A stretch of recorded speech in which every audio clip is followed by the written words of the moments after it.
Back up on game day scoreboard as the 4 Eastern window begins to come to a close.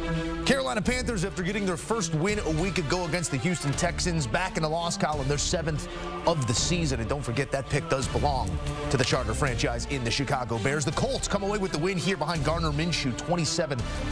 Minshew, 17-26 for a $127, but it was the defense doing the deed for Indy.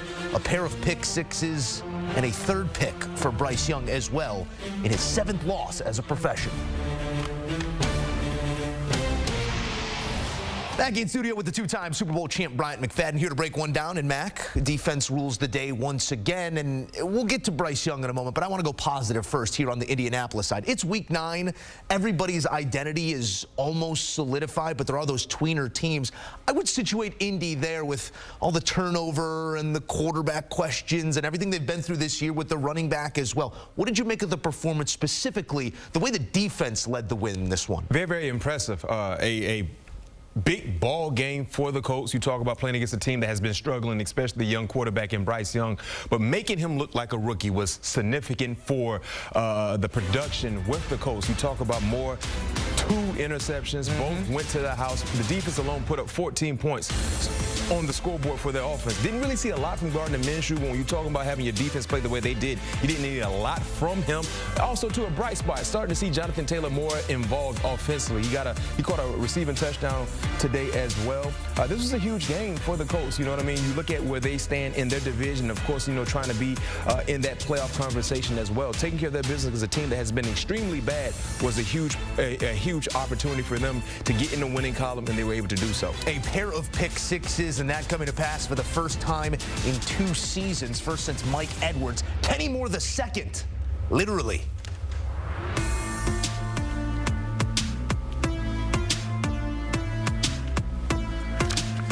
All right, Moore obviously has a fantastic game in this one. First Colts player with 2 picks in a game ever.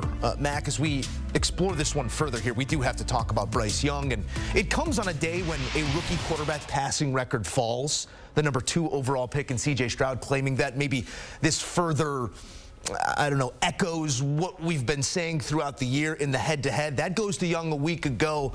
But a pair of pick sixes, a 3rd interception, I don't care who you're playing, a rookie quarterback is supposed to be showing progress, especially the 1st overall pick. What are you seeing out of Young at this juncture? Seeing a guy who hasn't really developed. He's not showing progress. And it's not a good spot to be in for Carolina because they did so much to go get Bryce Young. And I understand this is not the telling sign of who he is and who he will be throughout his professional career. But for the very, very small sample size that we're witnessing with Bryce Young, it's nothing to be hyped about.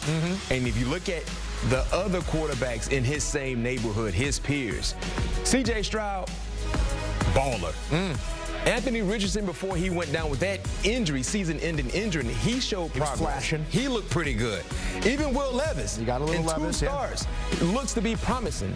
All of those guys look better than Bryce Young, and Bryce Young has had more opportunities to showcase who he can be for the Carolina Panthers. So it's something to be concerned about. Granted, this is not the telling sign of who he will be, but so far this is a very, very small sample size. If you had to give out a report card for Bryce Young compared to everyone else that's in his same neighborhood, he will be the one that will be failing.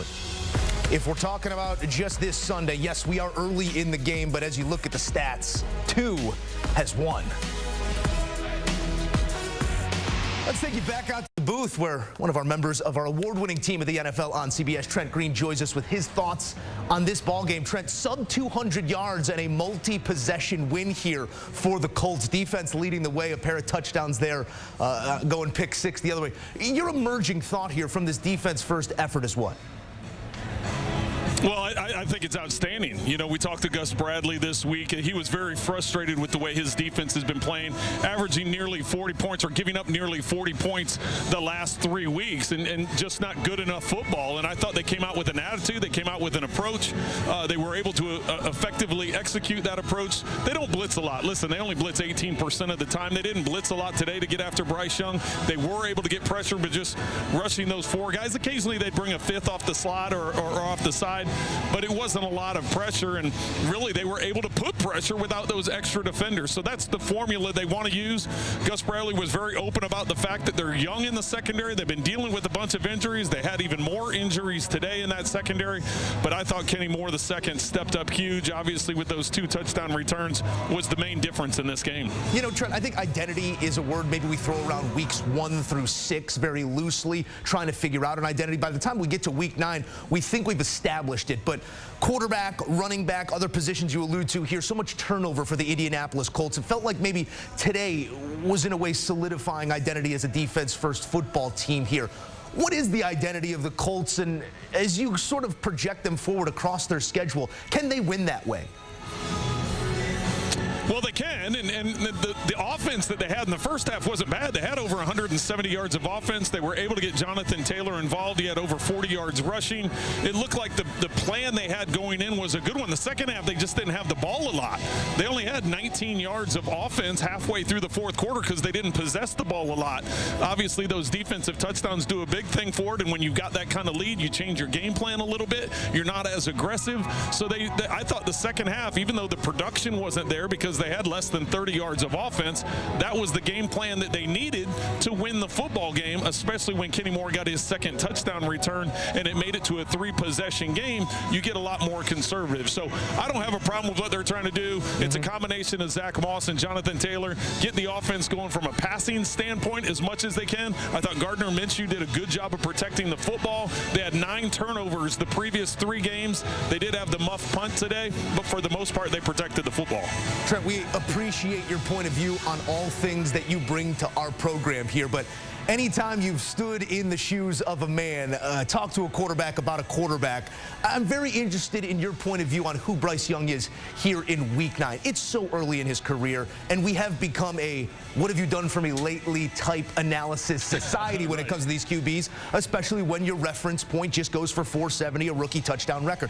Where are you at when we start talking about the maturation and the development of a player who's not expected to win, but is expected to put one foot in front of the other right now? Well, I don't think I'm going to be as harsh as you guys were in the studio before you threw it to me. I think he's made good progress up until this game. I think if you look at the games, each week he's progressively gotten better. Completion percentage, decision-making. His best game of the year was last week against Houston when he had that 15-play game-winning drive to come up with a key play at the end. Now, today, he just ran into a buzzsaw of a Gus Bradley defense that was sick and tired of hearing about how bad they've been, what they can't do, what they can do, and they just brought the heat. It was a different attitude that we saw out of the Colts today, and you're going to have some games and some mistakes when you're a young quarterback like Bryce Young where you're going to get confused and try and force some things. I thought the 2 pick sixes, one was he was trying to throw out to his left, went through the double progression, the pressure closed around him in the pocket, then he tried throwing late to the flat. You can't throw late to the flat. Not in the NFL. If you float it late to the flat, it's going to be a pick 6. Then on the screen, he was under pressure and just sailed it because he didn't have a clean view of where the running back was. So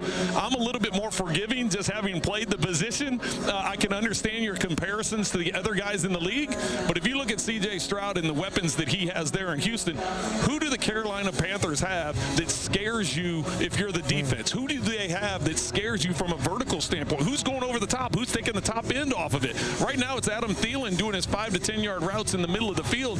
That's generally where they're getting their plays. Their only big play was the Hurst on a play action corner route that they were able to get behind the secondary in a cover 2 look. So they don't have any big play potential. So when comparing him to other guys, you also have to compare what he has around him.